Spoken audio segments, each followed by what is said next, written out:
Good evening. My name is Lorena Canteo, and this is why you should hire me again. First up, leadership and team culture. My definition of an effective leader is someone who helps guide you through a new experience that they have already gone through before. They can offer some assistance when said new experience inevitably gets a little tricky, and they can answer your questions without being condescending or judgmental, but rather answering them in a way that allows you to learn and grow. A mentor sees where you stand in these experiences and pushes you to go farther than you already have and be better than you already are. An example of how I've shown these is through being an orientation leader 2 years prior to this year.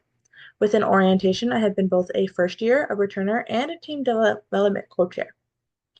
I was able to answer questions the first year OLs had, guide new students through some of their first days on campus, both through NSO and Welcome Week, and allow for a space where incoming students can feel free to ask questions and be pushed to learn more about the community around them.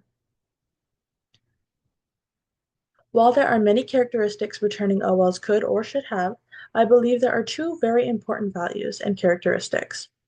First is confidence, mainly in yourself, but also in the people around you. If you have that confidence in yourself and what you know, then you are more likely to come off as knowledgeable and helpful. If you have confidence in those around you, you build up the morale of the team as a whole while also coming off as more approachable since you have a more positive attitude. If you have no confidence in either, then your negative attitude could rub off on others in the wrong way. The second characteristic is flexibility. As I mentioned in my About Me video, we are working with many different departments during the summer, and certain information can change very quickly. Being able to pivot, stay calm, and communicate the change to other OLs is vital to helping the summer run as smoothly as it possibly can. Number two, conflict resolution and problem solving. Conflict and confrontation aren't my strongest traits, and they aren't my favorite thing to do either. That being said, I do have a process I typically use to get through it. First, I ask if I'm involved in the conflict. If I am, then I ask myself how much it bothers me, since that can determine if I should just let it go or if it's enough to require me to request a conversation. If it bothers me enough to request that conversation, I will ensure that I do not go into it angry or defensive. Otherwise, it will not be productive in the end. I will explain why I have the issue as well, so they understand and aren't just getting told they're doing something wrong. If I am not involved within the conflict, then I will leave it alone. It is not my place to know all of the details, so I won't ask. However, if the conflict is between two people and they need a neutral third party and ask for my help, then I also have a process for that. I will start by listening to both sides and confirm each person's feelings are valid without taking any sides. Once I've heard both sides, I will encourage both parties to have a conversation with each other and will offer to be there as well to be a mediator. Before the conversation ends, I will ensure the final question is asked that every conflict resolution conversation should end with. What can each party involved do in order to avoid the issue or conflict from rising again in the future? Aside from the conflict that can arise within the team, another difficult part is how overwhelming the summer can feel when you're just starting out. If there were to be an OL struggling with the stress the summer can bring, I would remind them that not only myself, but the rest of the team are there to help. If an OL was struggling with their confidence, then reminding them that they can rely on other OLs to double check information. They can also rely on themselves since the trainings prepared us to help answer student and family questions. Believing that they soaked up the information from the trainings is the first step. 3. Engaging incoming students. During the summer, I met a student named Gemma, who happened to be an accounting major as well and is from around the same area that I am.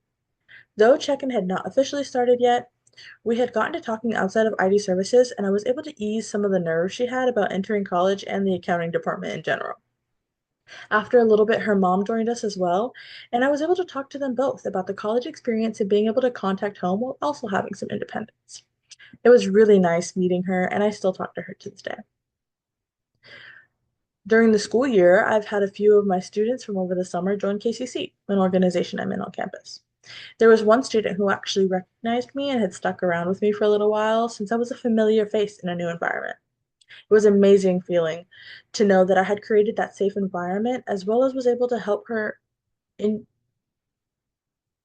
help be her introduction to ease her into the rest of her college experience, both within and outside of the club. Speaking of students, we meet thousands of students over the summer and do student groups with hundreds.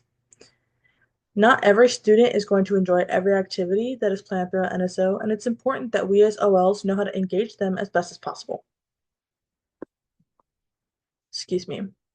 One way I found to be useful is using the beginnings of the presentations as well as the transition from the grand ballroom to the student groups to get a feel of the students, determining whether active games or chatting games are the best fit for each group.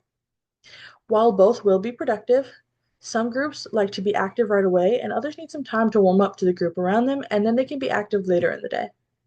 Something else I've learned is that if a student already does not want to do something, seeing their OL also not engaging or doing the activity will not help. Actively engaging in the presentation activities or just overall talking and getting to know the students is a great way for us OLs to get the students to engage more. We can't be afraid of jumping into the icebreaker activities either. The summer is also supposed to be fun for us. 4. Inclusivity and community building. Throughout each summer, I have done my best to talk and get to know everyone on the team, regardless of whether or not I had a core group of people I could lean into for help. In order to allow for an inclusive community, I treat everyone with kindness and respect, regardless if someone has told me something negative about them. While they may have had a bad experience with someone, if I have never spoken to them prior to being on the team together, they deserve my respect until proven otherwise. When it comes to students feeling welcomed and valued, I try to focus on them. Being an active listener during introductions and engaging with them while traveling from place to place. On occasion, I try to relate to their hobbies or interests, and I've learned through my previous partners that connecting their interests to resources on campus is a great segue. 5. Challenges and growth. Some potential challenges I can foresee not only myself but other OLs running into are challenging parents and conflicting ideas. Many of the parents and family have issues that they don't believe we can solve, but they'll come to us anyway. Sometimes the day overwhelms them and they proceed to take it out on an OL.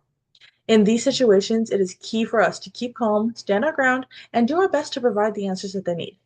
As for conflicting ideas, they are bound to happen in a room full of leaders. In these situations, I tend to take a backseat follower position so as to not have too many cooks in the kitchen. In some cases where there is no end in sight, I will take on the role of finding a middle ground between the different ideas and using the confidence that I've grown through this job to pitch the idea to the other OLs. Lastly, a very key lesson I've learned from my previous 2 summers is that conflict is bound to happen. However, knowing when to take a step back and focus on my own tasks is what's key to not making the situation worse. Thank you for watching my video. I hope you enjoyed.